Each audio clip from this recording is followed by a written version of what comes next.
my name is Zarah. Let's get straight into natural hair myths, things that aren't true about natural hair. Natural hair 101. I'm a natural hair stylist. I've been doing natural hair for 12 plus years.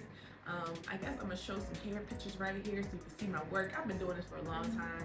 I've been working with all textures. I specialize in hair care, so this is my world, this is my jam. I know a little bit about a little bit. So let's get into it. Number one, the first myth is that natural hair can't grow long. I mean, let's get into it. So first of all, this is my hair after cutting it 2 years ago. Also, my hair grew very long. Not just my hair, my clients' hair have grown. I have been told I have growing hands. Your hair can grow. Your hair can grow long. It's about retaining length. The issue that a lot of people have, especially our hair, is very dry. It is very fragile. Our hair is very fragile, and we don't treat our hair very nicely because we think that it is strong, it's resilient, and it can deal with the damage that we do to it, and it can't. It's actually very, very fragile. I tell my clients, you have to treat your hair like you treat a fine piece of fabric, because think about it, treat your hair like you treat a piece of silk. Our hair is so fine, it's so thin, and even though we're like, oh, it's so big, it does all the things, yes, it is huge. It's huge in volume, but the actual strand, each individual strand is much finer. It's actually finer than our Caucasian counterparts, our Asian counterparts, which is why, if you ever think about it, they can color their hair and do all types of craziness and their hair doesn't break off. Whereas the second that we decide to try some color and do it on our own, and we may not have all the right tools, breakage. So it's important that you take care of your hair like you take care of a fine piece of silk. You have to be gentle. You have to be nice to your hair. Talk to your hair nice. Be nice. Number two, trimming makes your hair grow. Now, trimming does not make your hair grow. Nothing that you do here is going to affect what happens here. Nothing that you do here is going to affect what happens here from the scalp. But trimming does make your hair look healthy. It gets rid of split ends, it gets rid of damage, it prevents damage from traveling up the shaft. So trimming is important and I highly recommend it, but it doesn't make your hair grow. Next, dirt and not washing your hair makes your hair grow. That is a myth. And let's talk about it before the girls come at me in the comments. Listen, dirt doesn't make your hair grow. If I tell you don't wash your body, don't wash your body for a month, and your skin's gonna look amazing, your skin's gonna be glowing, it's gonna be beautiful, it's gonna be wonderful, what are you gonna think? What are you gonna say to me? How are you gonna feel about what I'm saying to you? I'm like, girl, get out of here. That's crazy. That doesn't make any sense, because it doesn't. Healthy hair comes from a clean scalp. Healthy hair comes from a clean scalp. Healthy hair comes from a clean scalp. It starts from a clean scalp.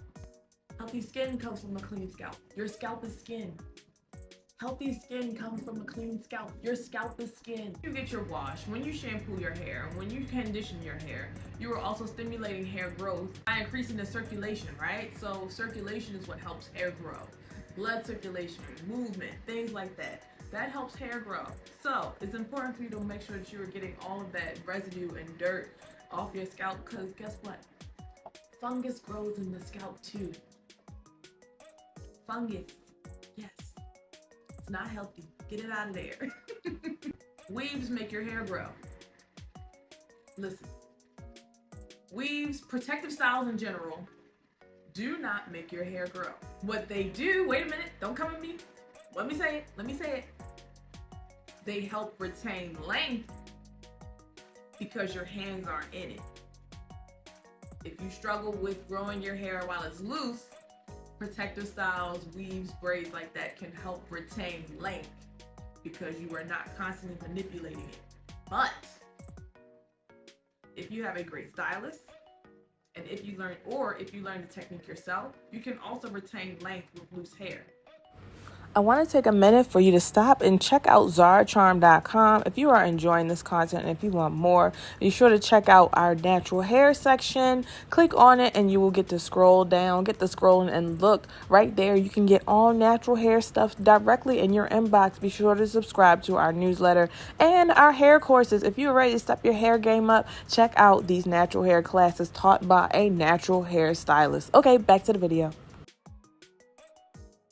Natural hair is expensive. Okay, so while it very much can be expensive, it's all about how you manage your hair, right? It's about your routine. It's about how you decide to manage your hair. Natural hair doesn't have to be expensive. It can. Products are, if you are a product junkie, you in that Target aisle on a regular basis, that can add up very quickly. Very quickly. But it doesn't have to be. Finding a regimen that works for you and one that has balanced good products, one where you're not over manipulating your hair. You can have a great hair regimen and a great hair care. You can have great hair care and it not be that expensive. Oh, here's one. You don't need to shampoo, only co-wash. Now, as a hairstylist, I am not a fan of co-washing. As a hairstylist, I'm not a fan of co-washing, and let me tell you why. Again, we're going to refer to the body. If I told you to get in the shower and wash yourself with lotion and your hair is going to get clean, would you believe me? If I told you to put a load of laundry in and only use fabric softener and it's going to get clean, would you believe me? Now, why are we doing that with our hair? I understand the purpose. I understand the reasoning behind co-washing. We're trying to avoid from getting rid of all the moisture out of our hair. I get it. But you gotta get that dirt. You gotta get that filth. You gotta get that sweat. You have to get them germs off your scalp, out your hair. You gotta cleanse, baby. We gotta cleanse. Even if it's a gentle cleanse, it doesn't even have to be a deep, clarifying shampoo. If you just get a really good moisturizing shampoo, listen, we gotta get the residue off first before we do anything.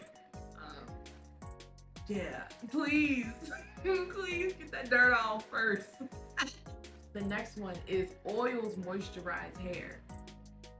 Now, oils don't moisturize hair. Let's talk about this yet again with the skin. I'm gonna tell you, on your completely dry body, I want you to put baby oil all over you, and you're gonna be moisturized. You understand skin like I know. You know that you're going to be itchy, scratchy. You're not gonna be moisturized because moisture from the beginning comes from water and water-based products only. Moisture comes from water and water-based products only. Moisture comes from water and water-based products only. And so, what oils do is they help to lock in the moisture. So now think about your skin now. You get in the shower, you're fresh out the shower, you're nice and moisturized from the shower, you're clean because you used a good soap, and you're fresh out the shower, nice and moisturized. Then you put a light layer of baby oil and then you'll be moisturized because you've had that, your skin has absorbed water and the oil will help lock in the water on your skin. Your hair is the same way. So do the same for your hair as you do for your skin. You're gonna take your moisture, you're gonna wash your hair thoroughly, you're gonna wet it however it is. Use your cream-based moisturizer, something that is water-based, put that on top and then put a light oil on top if you must. Also, not everyone likes oils. That's a hit or miss. I'm not gonna fight with the stylists who are anti-oil. I don't care enough. If you like the lock method, I think this backwards LCO method would be better. With the cream and then the oil in that order. Do it that way. Just do what makes you happy. I think that's it for Natural Hair Myths. Comment, let me know if I shared something new. Let me know what you think, how you feeling. Did I give you a new perspective about natural hair? Are you excited? How you feeling? Thank you all for watching. Tune into the next one. I'm gonna talk about all things natural hair coming up. We're talking about hair care. We're talking about these single strand knots. We're talking about trimming. We're talking tutorials and styles. I'm giving it all to you, so be sure to watch, and thank you all for watching. Bye.